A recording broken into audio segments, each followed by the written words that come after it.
Hey guys, Uncle Jared here.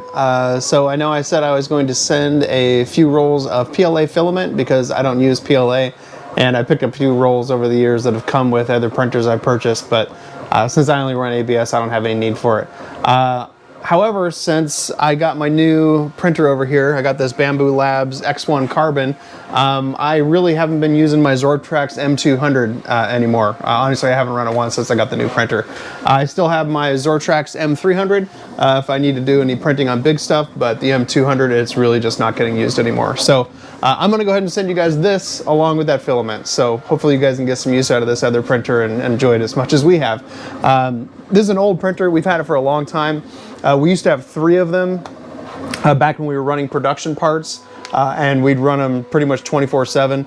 This one has a little over 5,000 hours on it, but the other 2 that I've already sold, those ones had over 10,000 hours on them, so this thing's still got plenty of life in it. As long as you keep the linear bearings all oiled up and you keep the Z-axis worm gear lubed up with grease, then this thing should have a lot more life in it. This does have the exhaust hood with the HEPA filter and carbon filter in the back of it, so it's great for doing ABS. It'll suck up and filter out any of those nasty fumes that the ABS puts off. I wanted to kind of go over this thing. There's a few odd quirks about it that I wanted to point out because it's not exactly the way it would be with the instructions or from the factory. The first big thing is I've actually installed a glass build plate on this thing. Oh, you can see right now I've got a test part in there. I just wanted to run it, make sure everything was working well. So these are some little storage bins that I'll use upstairs in my work area. But anyway, I've installed this glass build plate. These older Zortrax printers didn't have a glass build plate option, so this is something that is my own personal mod that I added on. To get the glass build plate out, you're just going to put your thumbs on down here on the magnets on the bottom and pull back on the magnets on the top. And then once you feel the magnets pop loose, then you can go ahead and pull the glass build plate out, take this out to the sink and, you know, wash off the glue or whatever, and then put fresh glue on. You don't have to put fresh glue on every time. I also have a spray bottle over here, so I will just spray this guy down with a little water every now and then to make the glue soft again. And then once it starts to get too rough and nasty, then I'll go ahead and take this guy over to the sink and clean it up.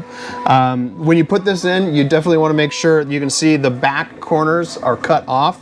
Make sure that this that has the square corners, that's in the front, and these cut corners go to the back.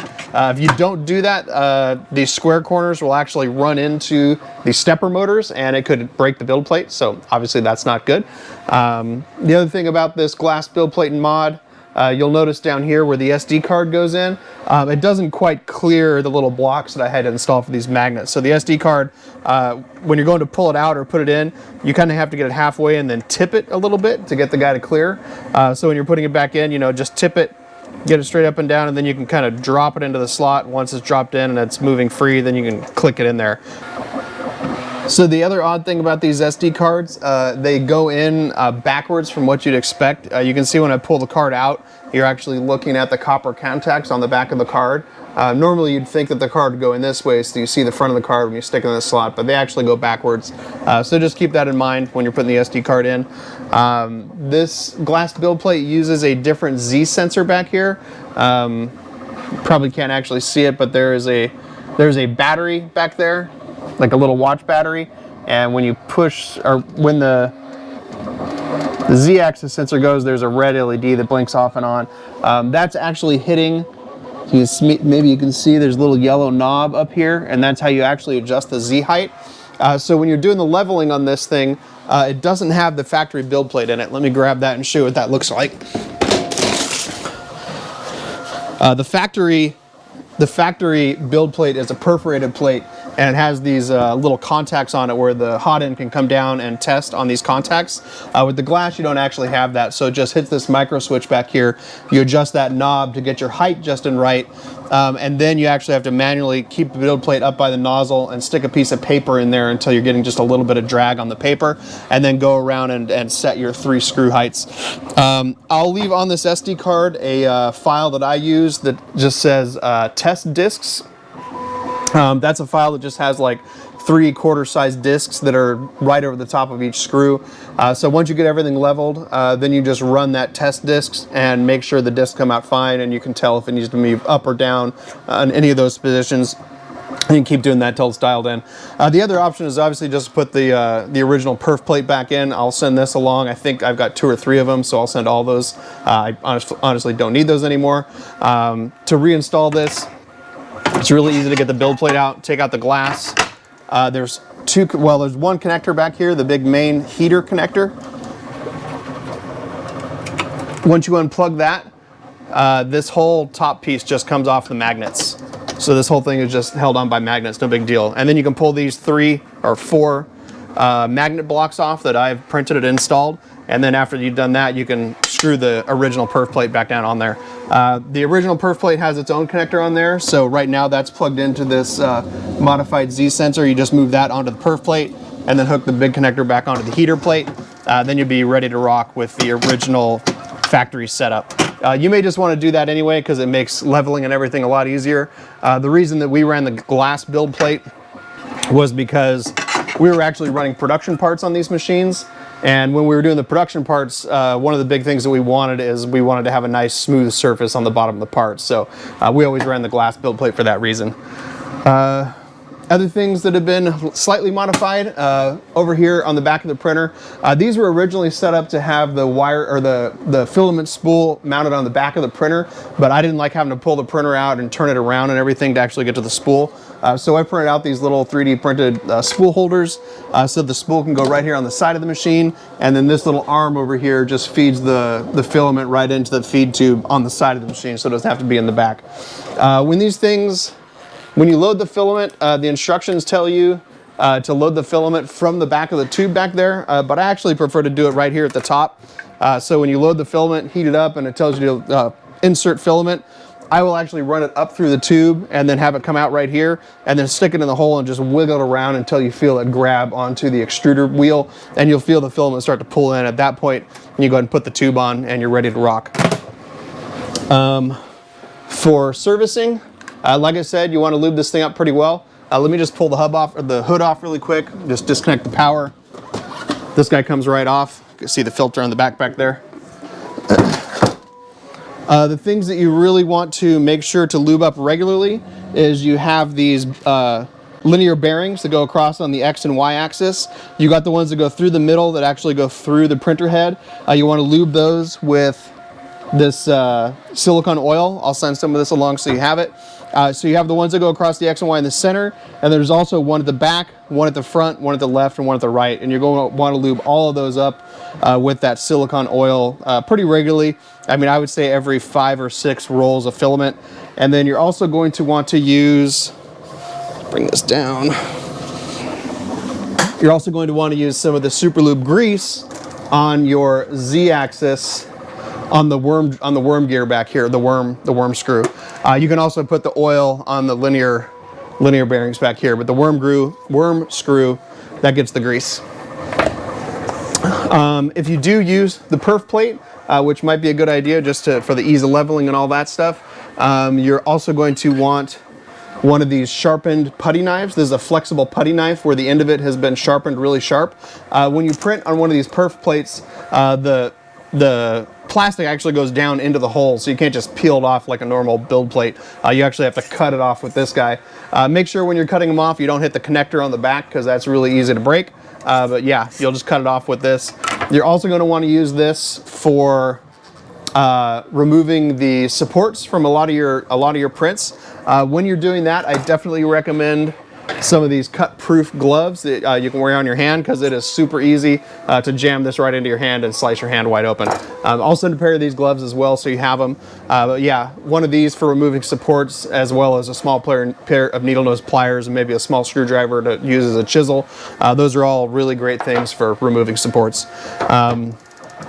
Let's see what else. I'll also send along one of these little jeweler's drills.